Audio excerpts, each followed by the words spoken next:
Hey, what's happening, y'all? I'm going to take you through a bit of a movement practice. That's something you can do every single day, just as kind of a check-in, a calibration, re-energizing, just more so understanding where your body is right here, right now. And so we're going to start with some lunges. We're going to do some squats, some reaches, some pushes, some pulls, essentially just kind of exploring what our body can do in this 3D space. But the most important part here is to know where your sphere is. Know what's in front of you, know what's behind you, know what's the sides of you, because if we can reach to those barriers of your sphere, you're gonna feel very expanded, open, and able to kind of take on whatever the day brings you. So we're gonna start with just a lunge, right foot, left foot, sweeping the hands straight up overhead, just to begin to open up our anterior line, or basically the front of our leg, all the way up to the front of our core, all the way up through our palms. We'll just go for one more each, just starting to wake up that anterior chain. And then we're going to take it posterior, so more through the hamstrings. That posterior line, we're going to take the right foot back, keeping the weight about 50-50, swing the hands back, take your chin to your chest. Assessing how that posterior line can load. Remember, it's connective tissue, it's muscles, it's joint mobility. Even your sense of stability as well, because we've got 2 points of contact, but taking ourselves through our 3D space. One more time right, one more time left. Then we're going to more of that lateral line. We're going to start with wide feet and just allow ourselves to shift right and left. So thinking about the medial line of the low body and then the lateral line of the upper. As we slide to the right, right hand goes high, left hand goes low, lean. So adductor, side core, and then switch sides. Right hand low, left hand high, lean in. Try to slide your hips first, and then drop the hand and reach over the top. That's going to allow us to get the deepest load through that side tissue. One more time right, one more time left. And then coming on back, we're going to go opposite side lateral now. So right foot's going to cross over. It's going to allow us to get the left lateral line up through our side core. Right hand is going to go low, left hand is going to go high. Think about pulling your hands apart, more so pushing them apart. We're going to go for just a few. Big reach, find your breath, drop your ear, and let gravity pull you the rest of the way. We're not fighting down, we're just allowing this core, this side of our body to decelerate from falling down to the ground. Same thing, left foot across, opposite side lateral. We're going to go left hand low, right hand high, letting our left ear drop. Exploring the tension that we can create through that lateral hip, lateral core, all the way through the armpit. If you reach your pinky, even more through the connective tissue of your arm. Once more, big reach, breath in, breath out, and pulling on back. Now for rotations, I'm going to have you go with your left foot forward. Right foot's going to open up to about 90 degrees or 135 degrees, even more so. Shift your weight to that right leg and butt back. So you should feel your left adductor, not any pinching on the outer hip. And take your left hand across, palm down, as your right elbow pulls back, drawing that tension. Right elbow back, left hand across. One more time, big reach, take to the end range.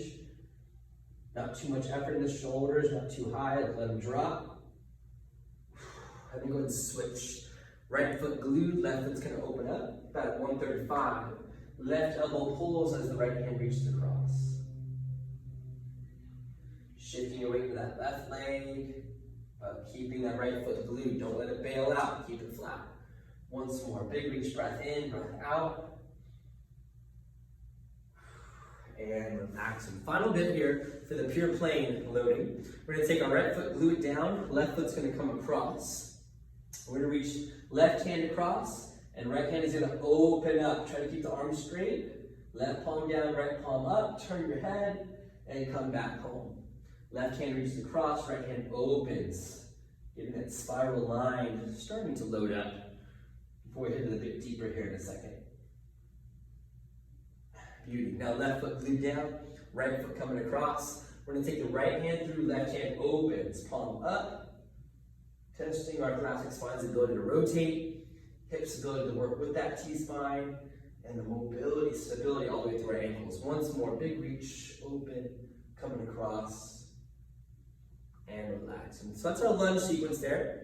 And then we're going to take it into more of a anterior lateral and posterior lateral lunge. So we're going to take our right foot, same side anterior lateral, and the same side posterior lateral. As we go anterior lateral, it's 45 degrees, both toes are straight ahead, drive your hip forward at 45, and come home. And then we're going to shift back 45, get more of the groin, hamstring. There's one each. Just a little lunge, hands can go on hips, wherever they feel they need to go to stabilize. And one more time, up to the right, and back to the right. Now same leg, we're not done with this one yet. We're gonna take an opposite side anterior lateral and opposite side posterior lateral. When we take an opposite side anterior lateral, back heel lifts, shift your weight to the front leg, make sure the knees aren't caving in too much, sink in. When we go posterior lateral, it's gonna be a step, shift your weight just a bit. It's a lot of torque in the spine, so don't force it. And then two more of each. Cross, sink in, chest straight ahead as best you can. That's going to create this out of sync rotation that we get when we're going through gait mechanics or walking. Boom, one more time, back, shift, just becoming familiar with your space.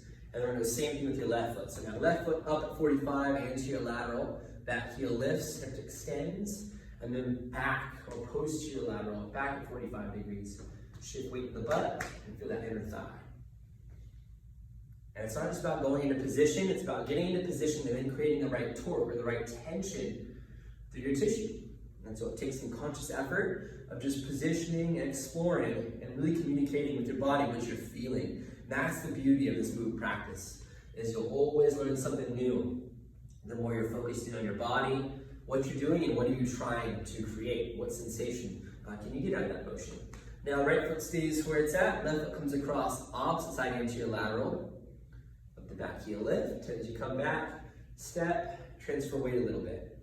What this will do is expose a lot of your weak spots too. You might be like, that's impossible for me right now. Or man, I can't really step very far, I can do it, but my body's fighting me. We don't want the body to fight, but we want to be aware of when our body starts to fight or play tug of war. Because if we can notice that, now subconsciously throughout the day, when we notice our body fighting, we won't keep fighting. We'll be able to become aware of that tension, extra little bit of fight, and then we can readjust to release that tension. So hips will be feeling quite a bit more mobile, kind of woken up, and probably a little bit of fatigue. So now we're going to take it down to more verticality. The lunge is more the horizontal, the squat is going to be your vertical. And we're going to do SFT foot positions. We're going to bias the sagittal plane, so right stride, left stride squat. Then we're going to bias the frontal plane, narrow and wide. And then we're going to bias the transverse plane, or external and internal rotation. So we're going to go into RXX, or right foot forward. Just drop into 3 squats, both heels down. And just trying to find 50-50 between the feet. A lot of times we'll bias the front leg or the back leg. We just want to notice how we're doing. Same thing, other foot, left foot forward, small stride stance, just enough to be 1 foot in front, and squat. See about getting your hips back and down, so you get a little anterior tilt to the pelvis to waken the upper hamstrings. And we got narrow feet. Now when you go narrow, because we're all built a little bit different, you might have a little shorter leg on the other, a little tighter on one side, have some aberrant tension there, so it might be a little bit wider than feet together. We want to make sure the knees don't cave in. Keep them just outside the feet so that we're not over-straining, over-training your hips. Let's go one more, drop it in. Chest tall, and then let's go ahead and go wide feet. So loading up a bit more through the adductors, decelerating through the adductors, not letting the knees cave in, keep them out wide. This is a great opportunity to check in if you're going, oh my gosh, my knees only cave in. I can't keep them out.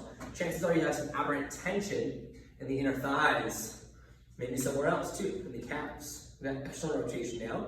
This should be, in practice, one of your deepest squats because we haven't preloaded the TFL, the glute muscles. We've actually allowed more access to get deeper into the load. So you'll see a lot of individuals naturally go toes out when they go for their squat because they can get lower. But if we're only squatting that way, we tend to get more and more tense to the tissues that are already tense. Now toes in, you won't go as far because we've preloaded TFL and glutes.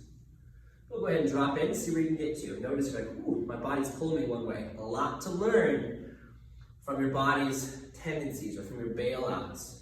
But we have to take our time and test all 3 planes of motion.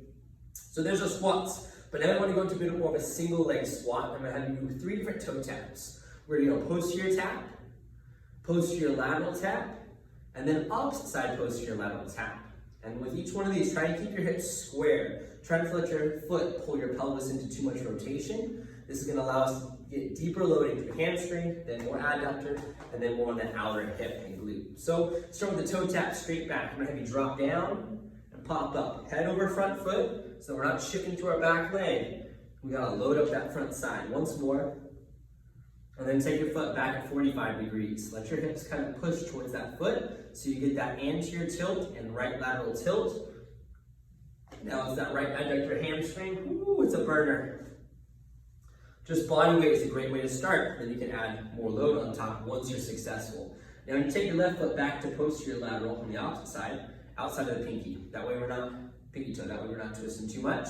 Hips square, chest tall. This is all about the adducted position in your hip and leaving a little bit of external rotation into internal rotation. Let's go once more. Chest tall, sit in, butt back. If you feel it in your knee, push your butt back. Popping up. That whole hip should be feeling woken.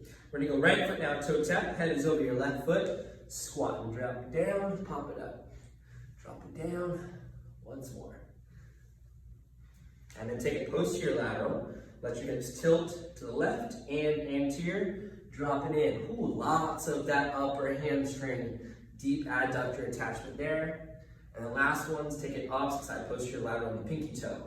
Keep the weight on your front leg. If it's too much, ease off a bit. And then drop in here for 3 reps. Get it. Once more, hips square as best you can. And popping up out and out. Now, everybody's leverage is going to be a little bit different depending on how your lifestyle is. Your body doesn't go into a lot of that internal rotation, adduction. Could be that you're sitting a lot or just doing a lot of cycling and not a lot of hip driving. Maybe you're just doing a lot of strict squats up and down. We need to explore this space laterally and rotationally so that we can access it when we need it. We don't necessarily need to go super heavy weights in all these motions, but our body does need to awaken in all those ranges so that we have access to our feet, ankles, knees, hips, the entire spine, especially the thoracic, and then of course the shoulder girdle to come through. If those tissues aren't communicating and they're not coherently loading, something's going to bail out, and then you're going to end up overtraining that tissue, go into that same cycle of injury. I gotta rest, and then I come back, and then you feel like you come back weaker and weaker because your body's becoming more and more strained. So again, just explore those tissues and they're loading, but nothing too crazy. Now we're gonna go balance. So more single leg ankle work. We're gonna go right balance. Left foot's gonna go for a tap forward and tap back, pulling your right hip into extension and into flexion. Testing a bit more of that stability.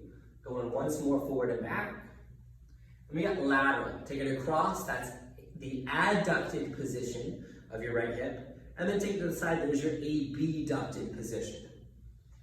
So we're taking that tissue through loading. It's all about the eccentric here to facilitate better mechanics.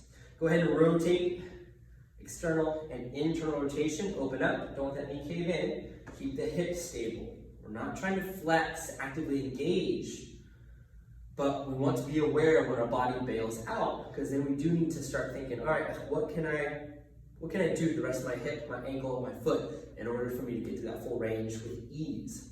Taking the other side, right foot now forward and back. Big reach, take it back. One more time.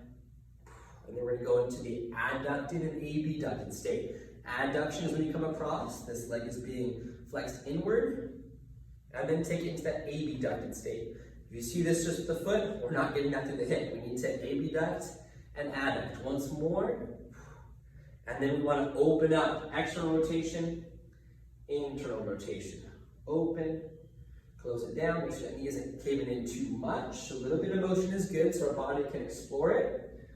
But we want to move slowly so we have control. All right, lower half dialed in. We got some lunges. We got some squats, and we got some reaches.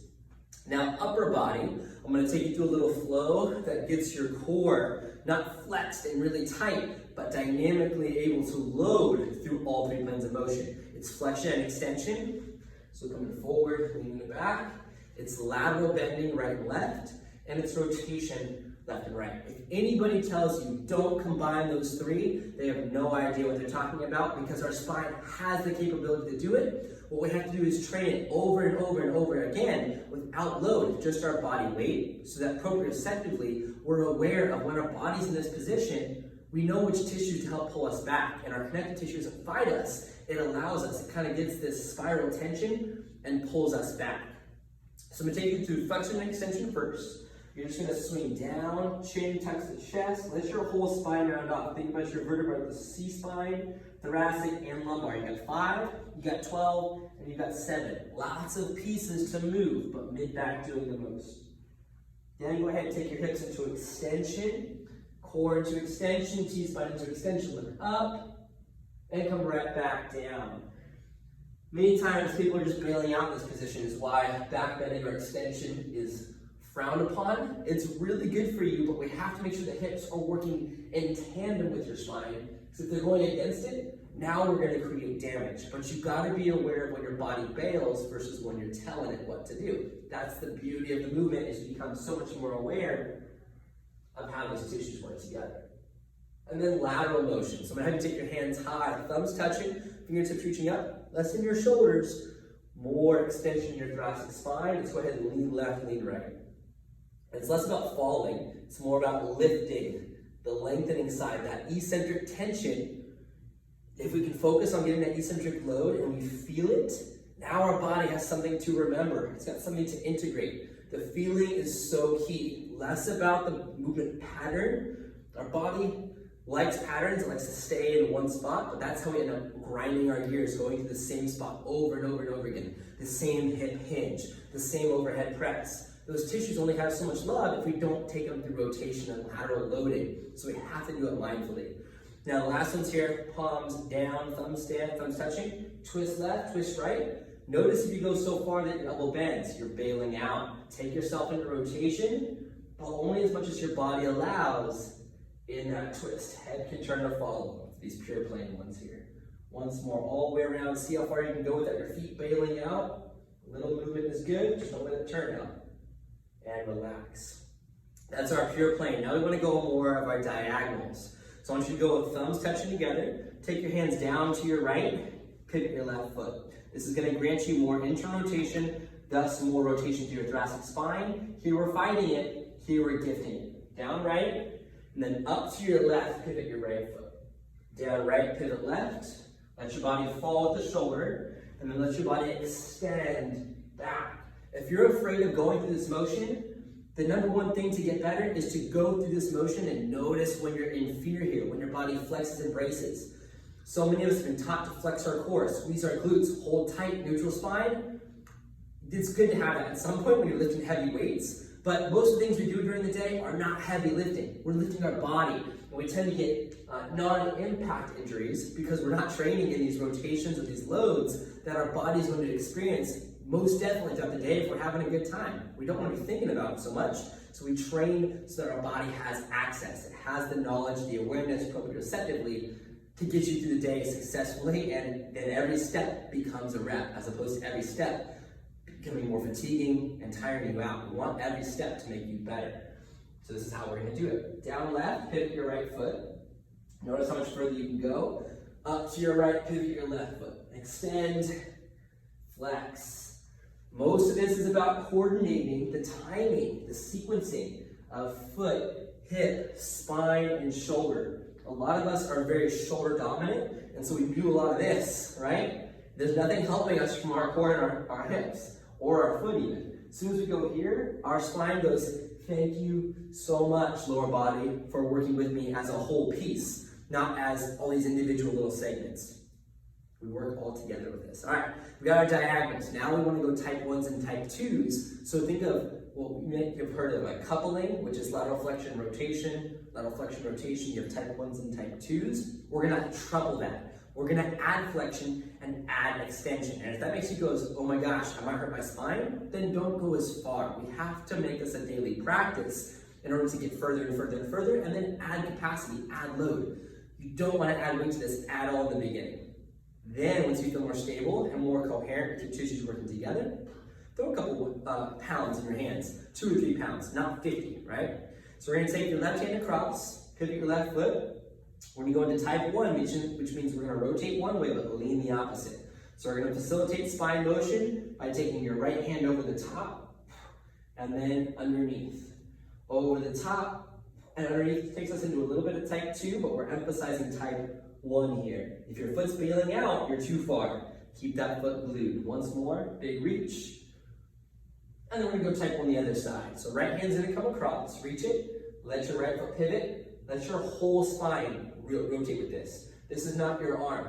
This is your arm. This whole space here is what we're moving from. If we're just going here, lots of shoulder and restriction, we're hitting the brakes. Let your body flow through this. Body loves the flow. Right hand across, left hand overhead. We're going type 1, left rotation. Over the top, underneath once more, big reach, breath in, and breath out. Type 2 means we're gonna rotate and lean together the same way. 2 together. I'm gonna have you open up your right hand to the right, palm up. Left foot's gonna pivot, giving us more access into that right rotation. The difference of this, that's as far as I can go, versus if I pivot, oh my gosh, look how much more freedom we have. We have to train that in order to integrate it and keep it. Left hand is gonna come over the top and then come back down. So we're rotating right and leaning right. If your hips don't move, your low back is gonna grab. It's not the motion that's hurting you, it's your body's inability to coherently load through those 3 planes at once. So take your time, hand goes high, push the hip, and once more, just feel that front core loading. Not flexing, let it lengthen. Same thing now, right foot pivots, left hand opens up to the left side, right hand over the top. Now we're rotating and leaning left. Rotate, lean left, even look a little bit back behind. Breathing and back home. Now if we can, we're gonna flow through this, type 1s and type 2s. So you're gonna take left hand across, right hand overhead, fall into that left shoulder, and then come across, right foot pivots, right hand across, left hand overhead. One and to the other, take your time, because the more speed you add, that's more forces for your body to decelerate. When you feel stable with this, then go ahead and whip it. Just make sure it's not your arms doing this. You don't want to lose the core. We need the torso to rotate in order to fully decelerate and essentially load through these spiral chains. Lock for the shoulder blades. If you're feeling your shoulders hurting, it means your thoracic spine and core muscles are probably fighting back. Ease in, even hold for a moment, and come back to the other side. Final ones are type 2. So you're gonna open up to your right, left foot pivots, left hand overhead. That should feel anterior core loading. If it hurts your back, come back, reset, right back to it. Come through center, left hand opens, right hand over the head. Right hand opens, left hand over the head. I like to add kind of this little flow, one side to the other. You're letting both hands kind of swoop, right? Swoop to the left. Breath in, breath out. Breath in, out on the effort. Imagine throwing something like a ball as you come through. We have to load and explode. And if your elbows are bending and doing this, it means your core is stopped and you're trying to bail through your elbows. No wonder that tendonitis and the wrists flare up on you whenever you do upper body work. This isn't helping you. We gotta extend, open, and open. All right, final piece here. We're gonna put together the reaches and some of the lunges, what we call our anterior lunge with the type 1 reach and the type 2 reach. We're gonna only rotate the same way of the leg that's stepping. So your right foot lunges forward, go ahead and come with me here. Back heel lifts, left hand is across, right hand is overhead. We're gonna go further into the rotation, further into the lean, further into the lunge. And I want you to pull back out of that. Right foot, right hand, left hand across, sink in, pull. Make sure your leg is loading as well and your back leg is straight. We'll go one more time, big reach, pull. Now type 2 on that leg. Right foot, the right hand opening. Left hand high, say hello to that anterior chain, that core and that opposite side shoulder. So that diagonal line, you can see the tension of my shirt start to come across. That's what we're opening here. 3 reps, big sweep. And once more, breath in, back leg straight. Exhale, let's go other leg to finish this up. Left foot stepping forward, right hand across, left hand overhead. Sink in, lunge, lunge, lunge, pull. Sink in, reaching, pull. One more time, type 1, get it. And pull back. Last one's type 2. Left foot lunges, left hand opens, right hand goes high. You lengthen this hand to your chain and the diagonal to your opposite side chest. So make sure it's not just the hand opening, but it's just your chest and torso rotating. Now you've lengthened that oblique, abdominals, front side hip. There's 2 more in there. Big reach. Once more. Inhale. Exhale and release. Check in with your body after this. This is something that you can continue to practice, and it's full body working together. It's teaching your ankles, your hips, your thoracic spine, your shoulders, and of course your mind to connect back into your body. So now you should feel, all right, I'm kind of warmed up. I don't really know what I want to do next, but I feel able to. I feel primed and ready. It's basically a warm-up, but you're teaching your body to utilize this sphere. And every time you do it, maybe add a little range. Maybe try reaching further across or further overhead, further forward, stepping further, maybe adding more depth in your verticality in your squat to your lunges, maybe doing it faster, maybe adding load to it. Maybe do a second or third full round of this, and you're gonna say, this turned into a workout, full body exercises. Yeah, it's just opening up what your body can do. It can lunge, it can squat, it can push, it can pull, it can reach, and it can locomote, and it can vertimote. So all of those motions, again, we need to be practicing in our training practice. Whatever it is, if you're doing a lot more powerlifting, if you're doing a lot more cardio work, agility work, strength work, maybe just some plyos, whatever it is, we've got to be able to capitalize on the capacity of what our body's able to do. So good luck out there and enjoy. Any questions, hit me with them and I'll help you out.